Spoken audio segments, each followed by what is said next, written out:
Alhamdulillahirabbil alamin wassalatu wassalamu ala asyrafil anbiya'i wal mursalin sayyidina wa maulana Muhammadin wa ala alihi wa ashabihi ajma'in, amma ba'du.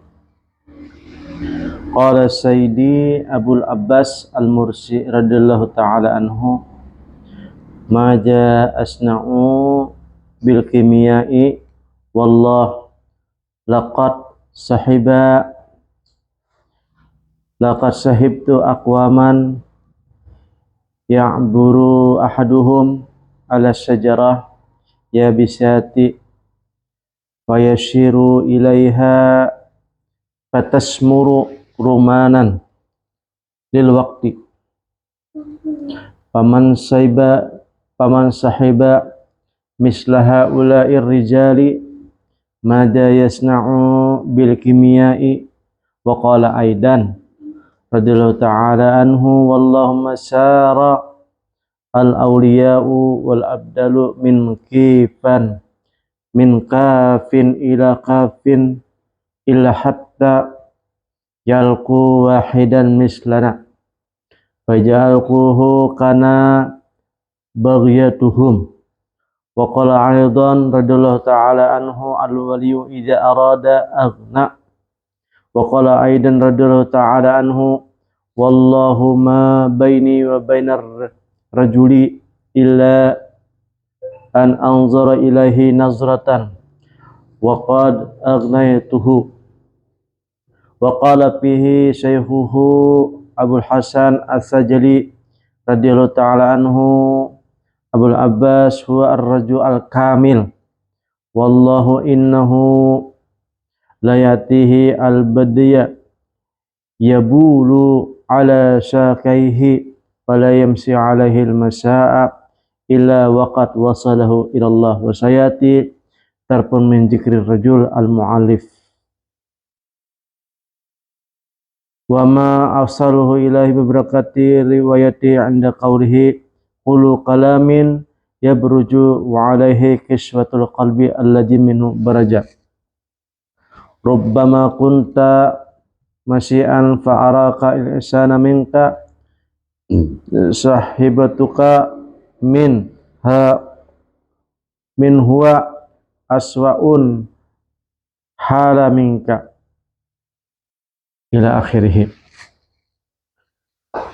Alhamdulillah, segala puji bagi Allah Subhanahu wa ta'ala. Salawat dan salam selalu kita curahkan kepada Nabi Agung Muhammad sallallahu alaihi wasallam. Jadi ini menjelaskan tentang masalah guru ataupun kawan. Adapun guru yang dimaksud di sini ataupun kawan yang maksud di sini dalam kitab ini adalah seorang wali Allah Subhanahu wa ta'ala yang sudah wasil orang tersebut. Wasil, arti kata wasil, sudah bertemu lawan Allah Subhanahu wa ta'ala, bukan bertemu lewat ilmu, akan tetapi sudah ilmunya ataupun bertamunya ataupun tauhidnya sudah zauq namanya. Jadi adalah zauq ataupun rasa. Dan rasa ini bertingkatan masing-masing wali tersebut. Pada kawa sama. Jadi tergantung daripada ma'rifat yang diberikan oleh Allah Subhanahu wa ta'ala. Dikatakan oleh Abu Abbas Al-Mursi, Abu Abbas Al-Mursi ini seorang wali Allah Subhanahu wa ta'ala, mujahidin.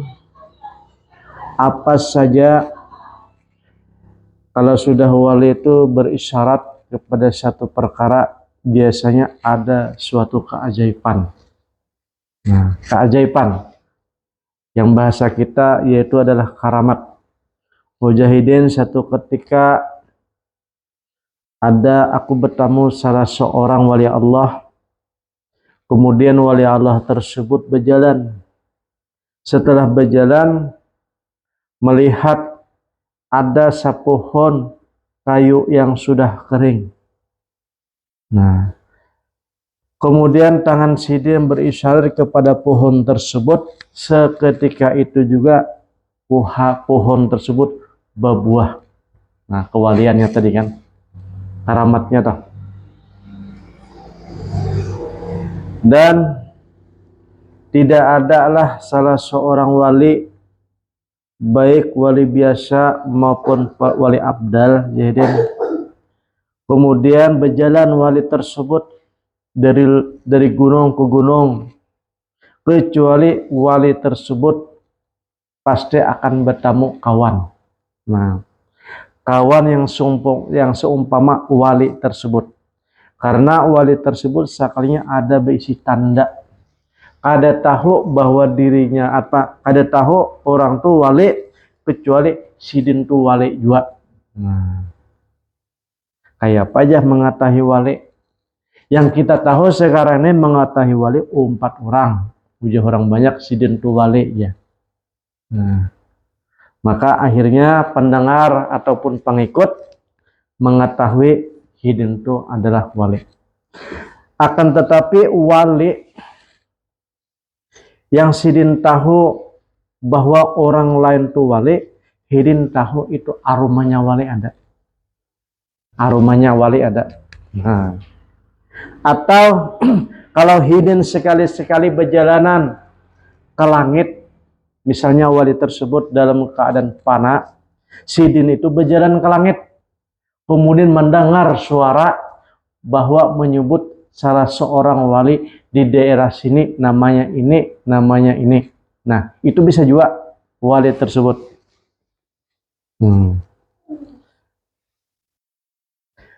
Akan tetapi kalau orang awam biasa ada bisa mengetahui wali. Karena apa? Karena hidin seorang ibarnya kada wali. Nang kedua, hidin seorang kada pernah berjalanan ke langit. Hidin seorang kada pernah bertemu dengan Allah Subhanahu wa taala. Hidin seorang kada bisa bertemu dengan Rasulullah sallallahu alaihi wasallam, dan sidin seorang kada tahu bertamu dengan sahibul wilayah yang ampun wilayah kewalian. Kayak apa hendak tahu seseorang wali di kampung sini, di kampung situ ada wali, kalau belum melewati perjalanan rohani. Nah, perjalanan nur, perjalanan rohani. Jadi Abu Abbas Al-Mursi, kalau seandainya seorang wali Allah Subhanahu wa taala berjalan satu tempat, pasti ia menemukan semisal sidin. Nah, misalnya berjalan ke Banjarmasin, dengan izin Allah taala orang tersebut akan bertemu dengan semisal sidin, wali juga. Walaupun wali tersebut ibaratnya tersembunyi, tertutup dengan kejahilan. Maksudnya orang tuh kada penyembahyang secara zahir. Orang tuh kada berilmu secara zahir. Berpakaian biasa saja, pandiran kada pandai berceramah. Nah, tetapi wali tersebut mengetahui bahwa orang tersebut adalah wali Allah Subhanahu wa taala. Wali itu artinya kekasih Allah yang dititipkan, yang dihendak di muka bumi ini sebagai khalifah fil ardi. Nah, ada gampang-gampang kalau wali itu. Khalifah fil ardi, pengganti Allah Subhanahu wa taala. Tapi masing-masing anunya, pangkatnya dan tugasnya dan tanggung jawabnya masing-masing. Nah,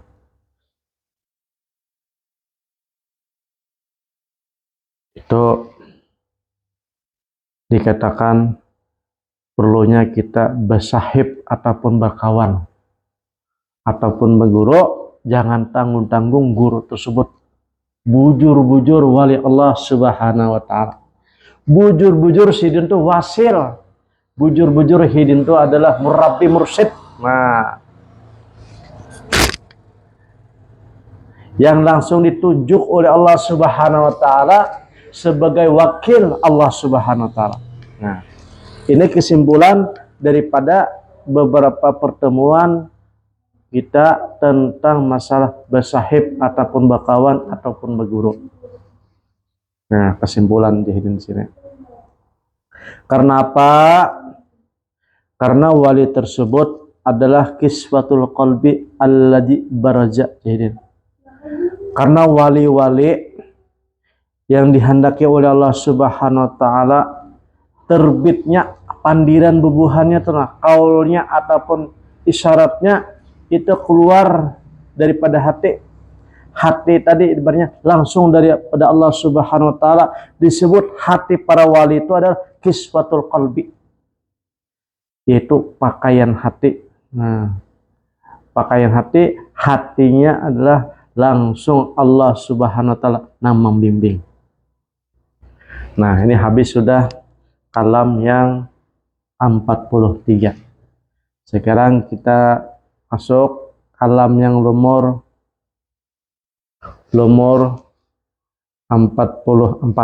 Nah, Bismillahirrahmanirrahim. Rubbama kunta musian fa'arakal ihsana minka sahibtuka min huwa aswaun hala minka, yang artinya terkadang engkau orang yang buruk, orang yang tidak baik, terkadang engkau orang yang tidak baik dan engkau merasa diri engkau baik dan memandang orang lain karena sudah baik tadi, memandang orang lain itu adalah buruk. Ini adalah termasuk keadaan yang paling buruk. Nah, kayak ini maksudnya kita nih dulu kan orang kada baik, ahli maksiat, kemudian kita baik, bisa sembahyang berjamaah, ikut majelis, berzikir, kemudian hati ini ada perasaan baik sudah, kemudian melihat orang lain ada baik, seorang nampak baik. Ini jahidin di sini adalah seburuk-buruknya orang kayak nenek. Seburuk-buruknya orang merasa baik. Hadhihi a'zamu apatin tadkhulu ala man khalafa ma jaqarahu wa sahiba man huwa dunahu fil hal wa hiya istihnasu lima huwa alaihi fayudihi dalika ila radu an nafsihi wa ru'yatihi lisanihi wa huwa aslu kulli syarin kama taqaddama. Nah, inilah jahidin orang yang seburuk-buruknya orang yang merasanya diri baik, ridho dengan dirinya sendiri, senang dengan dirinya sendiri. Nah, jadi kayak apa menyingkapi ya Allah, kalau kita sudah merasa baik nih, jadi jangan merasa baik kayak itu bang. Walaupun sembahyang sudah baik, jangan merasa baik tuh bang, pasti ada kurangnya. Bahkan orang lain pun, bahkan orang ahli maksiat pun kita menyangka dia tuh baik daripada kita. Karena apa? Orang nambah maksiat tuh mungkin lalai, kada tahu hukumnya. Sedangkan kita ini tahu hukumnya. Nah, dan kita beribadah pun belum tentu baik dan belum tentu ikhlas, belum tentu khusyuk. Nah, jadi anggapan kita, diri kita adalah belum baik. Nah, kemudian jahidin di sini maqala amalun baraja min qalbin zahidin wala kasra amalun baraja min qalbin ragibin. Nah, alangkah sedikitnya orang beramal tuh pulang. Alangkah sedikitnya orang beramal keluar tetapi dari hati yang zahid. Nah, zahid ini adalah orang yang soleh tadi. Dan banyak juga orang yang beramal, tetapi orang beramal ini banyak, tapi orang ahli dunia beda. Jadi beda benar orang yang ahli dunia beribadah sama-sama ke pengajian, sama-sama beribadah, dengan orang yang ibaratnya juhud, hatinya juhud lah, juhud hatinya. Nah, juhud nih kayak apa? Walaupun orang tuh ahli dunia, nah banyak sugih, duit banyak, ya, dermawan dan sebagainya, tetapi hatinya juhud. Beda dengan orang ibaratnya kelihatannya juhud, tapi hatinya ada juhud. Nah, beda tak? Jadi kadang kalau memastikan orang yang kelihatannya juhud, hatinya kada juhud. Pahamnya gitu lah. Nah, yang dimaksud di sini adalah walaupun orang beramal nang ahli juhud tadi sedikit saja, nang fardu aja yang hijin gawe ibadahnya, sholat nang wajibnya aja ada berjamaah sedang, tetapi hatinya nih dengan Allah Subhanahu wa taala terus. Nah, ini biasanya orang-orang yang sudah sadar bang dengan Allah taala, sadar dengan Allah taala tadi ibaratnya langsung mendengar kalam Allah Subhanahu wa taala. Wali juga tadi sekalinya. Iya sedikit jamba amal nih, sedikit jamba amal. Ada juga orang di satu sisi banyak beramal,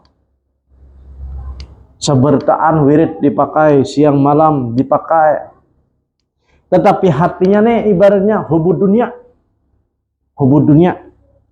Nah, itu jahidin malah terbalik. Orang yang hubud dunia tadi beramal banyak, hasilnya sedikit. Sedangkan orang yang ahli juhud tadi beramal sedikit, tapi jumlahnya banyak. Nah, itu ada.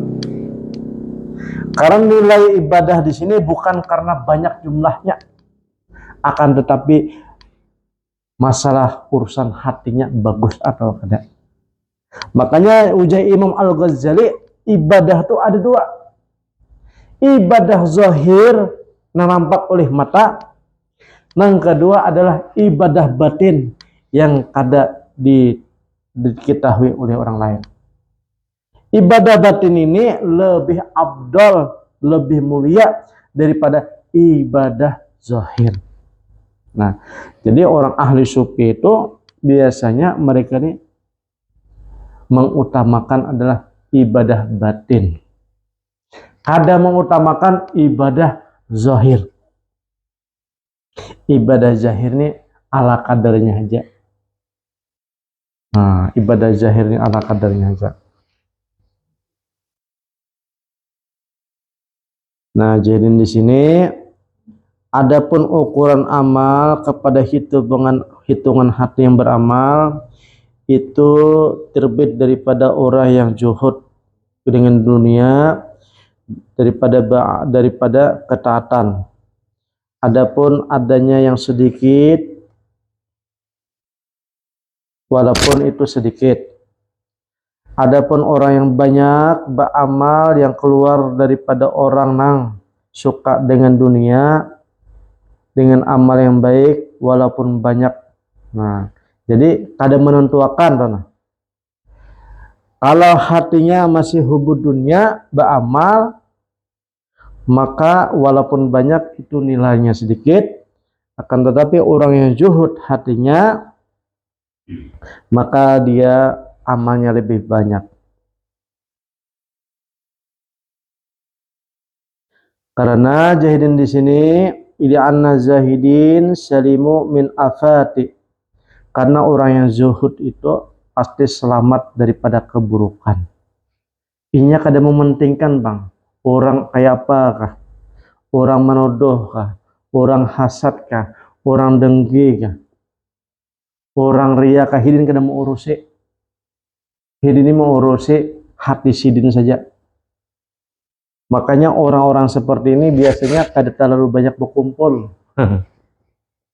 Kada banyak berkumpul hidin. Katujuh banyak orang. Karena apa? Karena hidin menjaga daripada hati tadi. Makanya kalau orang nang suka berkumpul itu karena biasanya untuk basa-basi aja, walaupun tujuannya ibadah, walaupun ibadahnya majelis. Karena apalagi kalau hidin ini sudah diberi Allah Ta'ala teguran, hidin ini dikasih isyarat oleh Allah Subhanahu Wa Ta'ala, misalnya majelis, walaupun majelis agama, maka hidin dipadahi dahulu. Nantilah penceramahnya tuh jangan terlalu diperhatikan kan. Karena tuh hidin tuh ahli riya. Dipadahi dong. Kemudian hidin kena kalau ikan datang ke situ misalnya majelis ini, nanti orangnya ini nih ahli takabur. Dihabari hidin nih.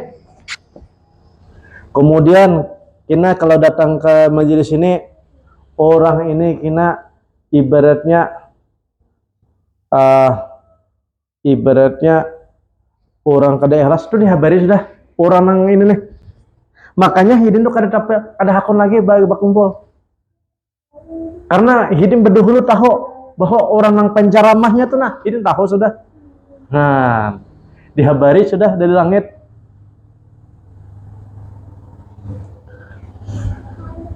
Misalnya hidin kada hendak berjamaah, dipadahi sudah. Imamnya tuh bermuka dua aja.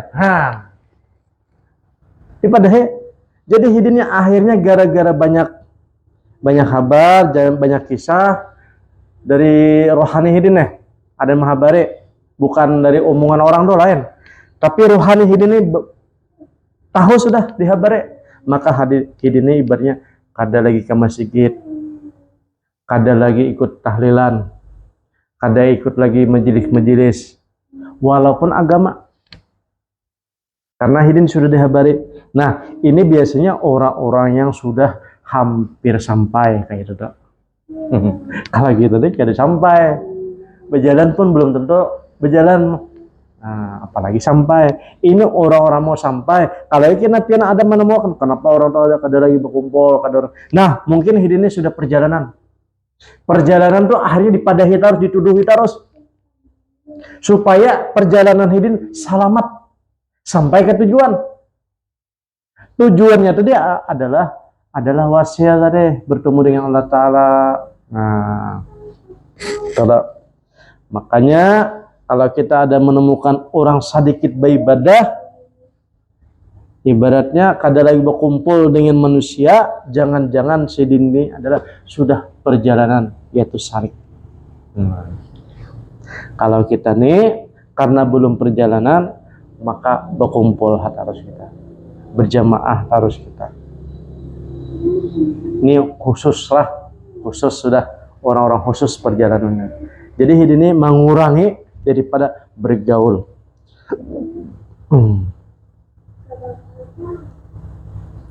Min mara'atin nasi wa tasannu' lahum, dan mencari. Jadi bubuhannya nih orang yang tadi juhud dikatakan hidin ini mencari daripada keikhlasan bujur dalam beribadah, bukan melihat jumlah ibadahnya, bukan jumlah daripada banyaknya, akan tetapi kualitasnya. Kira-kira ibaratnya kita bisi batu di rumah, batu cincin, yang satu batu akik banyak sakarong misalnya, nah saikong bisi batu sebuting aja tapi intan. Nah kayak itu tuh kualitasnya yang dicari. Orang yang salik nih bukan mencari jumlah banyaknya, akan tetapi adalah mencari kualitasnya, mutunya, harganya nang larang. Nah,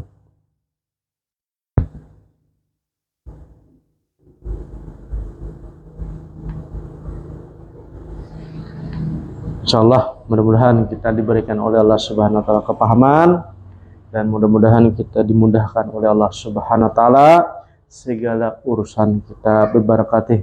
Al-Fatihah. A'udzubillahi minasyaitonir rajim. Ya. Bismillahirrahmanirrahim. Alhamdulillahirabbil alamin.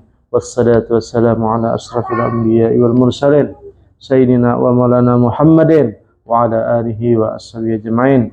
Allahumma yassir wa la tu'assir wa tammim lana bil khair. Rabbana atina fid dunya hasanah wa bil akhirati hasanah wa qina adzabannar. Walhamdulillahi rabbil alamin. Taqabbalallahu minkum.